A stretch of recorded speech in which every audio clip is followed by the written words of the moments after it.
Shalom, it's Levi Shore. Welcome back to Swing Good Torah. We are blessed today to have Rabbi Mordechai Darvish. And if you watched any of these shirim so far, you see that we've been having a great controversy. Is Mashiach coming soon? I say Mashiach's coming soon. Rabbi Darvish says, no way, things got to get a lot worse. Chas v'shalom, things have to get a lot worse. Okay, if you like it, if you love it, if you love Torah, if you love Mashiach, if you just find this interesting, please help us out. Like, share, subscribe these videos. We want to hear your Torah comments. Okay, we're going to jump right into Masechta Sanhedrin, and we're going to talk about, is Mashiach coming soon or not? What's going on? Okay, let me bring it up on the screen here. Okay, Sanhedrin 97a. Okay, so let's jump right in. Any Mashiach's not coming right away, or should we just start reading the Gemara? What do you think? Let's get into it. Let's get into it. Let's get going. Okay, so Kiha to Rebbe Zera. So as the practice is every Rebbe Zera, Ki hava mashkach rabbanan dema'aske be, that when he found the rabbis, the Torah scholars, they were engaging in a discussion about the coming of Mashiach. So he would say to them, Amar lahu, he would say to them, B'metusa be'ena minaihu lo tarchak kave. So he would say, please, I ask you, do not delay his coming. Don't calculate the end of days. Oh my gosh, I love to do this all the time. I got my date for a be'ita. When the time's up, all calculated. Maybe I'm delaying it, chas v'shalom. Right, so we're so excited. We want Mashiach to come, but we shouldn't calculate it. So we learn in a brisa, it says, Ditanina, so gimel ba'im becheseach das, hadas. Like three things come when you take your mind off of it. When you divert your attention, three things come. Eluhain, and what are these things? Mashiach, Metzia. So Mashiach, the Messiah, a lost item. You find a lost item, the Metzia, or the Akrav, or the scorpion. These three things, when you're not thinking about them, they come. So what do you think? What does this mean? What do you think? It means exactly what I've been saying. Oh, no. Yeah, people are calculating all this time. You know, he appears to be soon. He doesn't appear soon. I mean, like, you can just go back and look at the YouTube videos a year ago, 2 years ago, 5 years ago, 10 years ago. People are just like, getting other people's hopes up, and trying to connect world events to what's happening right now, and then what the Torah is saying, and calculating when he's coming. And by doing so, as this Gemara is stating, they're pushing it off. It's really not going to come this way. Are they pushing it off, or is it a sign that because they're calculating, it's not soon? It has to be a point where people are just like giving up hope, forget about it, let's live our day and take our mind off it, and then he'll come. So that's what I think it is. It's just a sign of the times. Yeah, that's interesting what you're saying. So, I mean, I've read like the Gedolim, like there's people, I think like the Vilna Gaon may have calculated it, the Ramban. I forgot exactly all the people that calculated it. But I did hear like the Mashiach could have come in their days, but the generation, whatever it was, they didn't do what they needed to do to bring Mashiach. And I also heard that like, why are they all calculating it wrong? Because we want Mashiach to come so much that we're biased. That when we look at the Pesukim, when we look into the Torah, we're like, oh, I want Mashiach to come. So we start pulling the meaning out of the Pesukim, so it'll be like, oh, it's going to be right now. It's going to be now. Well, yeah, but that's all cute. But then you're doing more damage by doing something like that. We said that. I think I might say later on in the Gemara that the world is split up into 6,000 years. The first two were tohu vavohu, like complete chaos. The second two were the time the Torah was given, and the last 2,000 years, meaning from the year 4,000. Which is approximately 1,780 years ago, until 6,000 is going to be a time when the possibility of Mashiach to come could come. So, why calculate it? The time is of Mashiach. These last 2,000 years are called the times of Mashiach anyway. So you calculating it is doing what exactly? Or getting people's hopes up for what exactly? And people take this as very big gospel, and they freak out on you and tell you, hey, look, the Rabbi so-and-so said this, it must be true. And like I said, go check the YouTube videos. It's all in there. Yeah, for sure. And some of them are mine, for sure. No, I mean, no, for sure. Like we want Mashiach to come, and so we calculate it, but what do we really need to be doing? Like, we need to be like improving our emunah in Hashem, like, seeing that everything is like Hashem hu Elokim, like ein od Levada, like everything is Hashem. There's only this one infinite being. Everything's coming from Hashem. No matter what's happening, Hashem's doing it for us, pushing us in that direction. So right, we need to build our emunah and teshuva, like opening our hearts again to the Torah and the mitzvos, and just returning to Hashem and wanting Hashem's presence in this world. So that's right. That's the practical, right? That's the practical things. We get caught up in this calculating. We want it to happen, but you're right. It delays it. So, but here's the proof from the other side. I want to fight back here from the end, because I do feel like we live in an age where like 80% or so of the Jewish people, they like how I grew up, like you grew up, maybe like we grew up in public school, we went to college, university. We didn't really know so much about the Torah. Like I didn't really know so much about Mashiach growing up. And I think there's a lot of Jews, like 80% of the Jews out there, they're not waiting for Mashiach at all. Like they don't really know much about Mashiach. They don't know what the Torah says. So they're really not waiting. So there's a great amount of people that really aren't. So I think that's what the last part means. Like the people are waiting. The people that are waiting every day, learning the Torah, doing the mitzvahs, can't wait for Mashiach to come, so we can have a king in Israel that's going to guide the world, to learning the Torah and doing the mitzvahs and guides back to Hashem. So for those people, it's a metzia, it's a found object, it's a precious object when Mashiach finally comes. But for all the rest of the people that didn't know about Mashiach and have their emunah and all these other things in the world, it's like an akrab, it's a scorpion to them. They get stung. Like, what? Wait, I didn't think it was going to be this. I thought it was all these political things and all this and that, and caught up in the movies and the music and the popular culture and the books, the New York Times bestseller list, and they're caught up in all that. And then Mashiach comes and it's like a shock to them. It's like a sting. They're like, wait, I didn't know it was going to be this. It's a shock. So I don't know. I hear what you're saying. Maybe should we keep moving on here, or what do you think? Yeah. I think the Gemara is going to be with me, and I'm correct. But let's let the Torah speak for itself. I will say. I mean, I guess we won't know until it happens. So. Right. So the Rambam says. In one of these episodes, if Mashiach comes, oh well, okay, there it is. Yeah, we should have a bet on what time exactly, because we could drag this on for years. I told you it was close. What is close? Then, it goes long. We do a lot of episodes. Right? Your case is good. All right. So then it says Amar Rav Katina. So this is what you were just saying. He says she's alfei shenei havu alma. So the world, it's going to endure for 6,000 years, like the 6 days of Maisa Bereshis, the 6 days of creation. And it says in Tehillim that yesterday, just a day is like 1,000 years of Hashem's eyes. So a day for Hashem is 1,000 years. So the 6 days of creation parallel these 6,000 years of history. So Rav Katini is saying 6,000 years of history is like the world.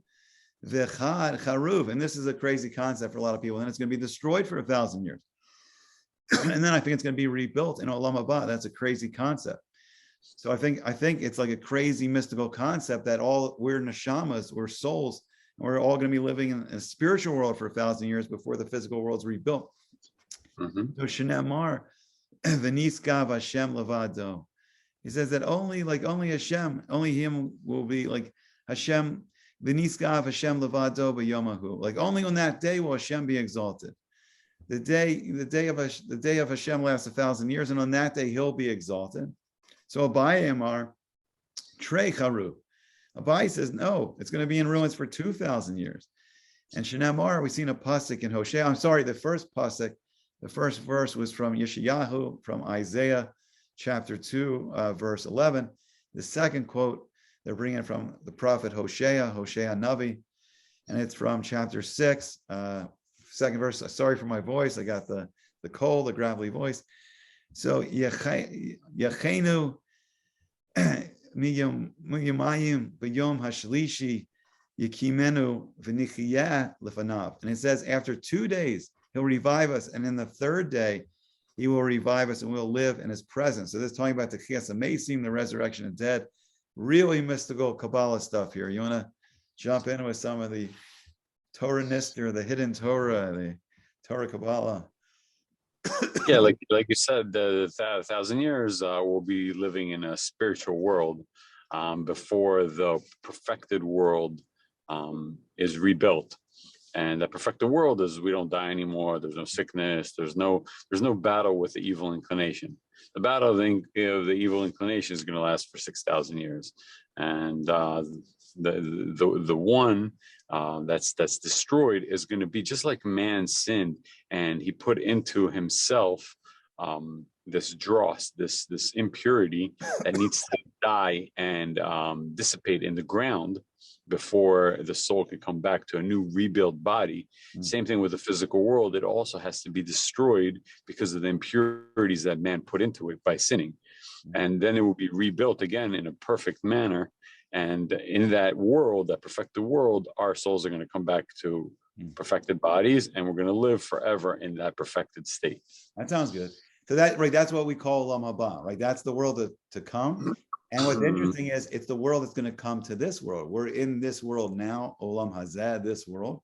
But Olam Haba is the world that's coming into this world, where the spiritual worlds come down into this world, and this world's finally perfected, and we reach that state of Gan Eden, the Garden of Eden again, and even more perfected.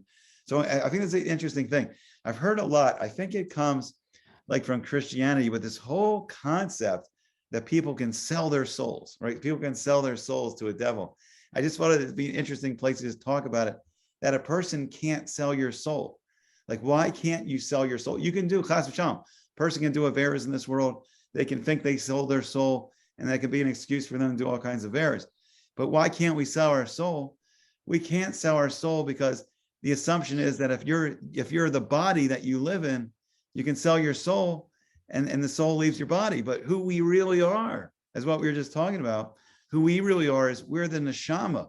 We are the soul, but we're a soul living in a body. You can't sell your soul because you are your soul. You can sell your body, chas v'shalom. I think people, when they say they sell their soul, they're selling their body a little bit, doing some not so great things in this world. But you can never sell your soul because that's who we are. So in this 1,000 years or 2,000 year period, who we are, our neshamas, we're going to go into these spiritual worlds. We're going to leave the physical world, for this 1,000 years, 2,000 years, then come back into the physical world in the Techiyas Amesim, the resurrection of the dead. I know it's very mystical stuff, very cool stuff. Anything else you want to add on this, or?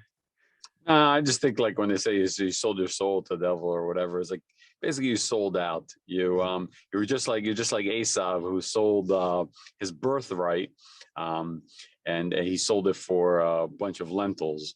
And that's the idea, that he sold his birthright. In Hebrew is bechorah, and if you change the letters, is bracha. Bracha is the blessing. He sold the blessing for the birthright for a bunch of lentils, because he said that let's eat and drink, because tomorrow we're going to die. So what's the point in doing anything, because we're going to die anyway? So live it up, party it up. Sell out your soul to the devil. Okay, just enjoy yourself, and don't think that there's anything coming that's going to be better than what is right now. And that's the lie. That's the lie that the world in general tries to sell us, whether it's Hollywood, the politics, wherever it is. It's trying to sell us a lie to buy this world, right? To sell our soul to the devil, right? And sell out, and then not go and get the blessing, the bracha that Bechorah is, which is the birthright. Yeah, no, and one thing I think it's also an amazing thing in the Torah is like Hashem created this incredible thing before he even created the world. There's things he created, and one of the things is teshuvah, and it's such a special thing because like Hashem knows, like we make mistakes. We're a neshama, we're a soul in this body, but we're in this physical world, and we're surrounded by all these physical temptations and chas v'shalom, but we make mistakes. Chas v'shalom, we do avera, but Hashem's always left the door open, and that's what he wants. He's left teshuvah. He wants us to return to him, and he doesn't want anyone to ever feel like I'm too far away. It's too much. I've done too much. I sold my soul. I'm gone. You never did. You're never owned by the. You always have that option to come back to Hashem and return. It's the beautiful power of teshuvah. And this is what really can push us into the Messianic age. We always have teshuvah, and if someone feels like they're so far gone and they feel so bad, it's like tears. It's like the tears open all the gates of Shemayim. A person's tears, the sadness, the regret, the tears, it instantly opens up those gates to Shemayim. The gates of heaven are open to receive that person. And so teshuvah is a powerful thing. It's a powerful tool, a gift that Hashem gave us so we can return to him. And that's what's going to win the day. We're here. It's like madness, what's going on in the world, but Hashem's left us the power to teshuvah, to come back, to return to him. The Jewish people will wake up. Yeah. Yeah, we say it in the morning in the prayer, Uva Zion, and we'll come to Zion. Uva Zion, Goel Shaveh Pesha, will come a redeemer to Israel, and it's those who return from rebelliousness. And if you turn the letters around of Pesha, it's Shefa, those who rebel from bringing down God's light and blessing into the world. When they return, so the Redeemer, which is the Mashiach, will come back to Zion, to Israel, and to the people when they return. You're right. No, so I think for today, like, let's leave it there. Like, these are some really big mystical concepts. Let people kind of digest this. Maybe if people have any questions, we can answer more, of the Kabbalah and the deep mysteries here that we started to discuss tonight. And we'd love to hear from you. Any final words or? No, just keep the faith, even though it doesn't look like it's coming. It's coming. Just how soon? That's we don't know when. We don't know when. For another day. Yeah. Okay, so thank you, and we'd love to see you guys all again, and we hope to see you soon.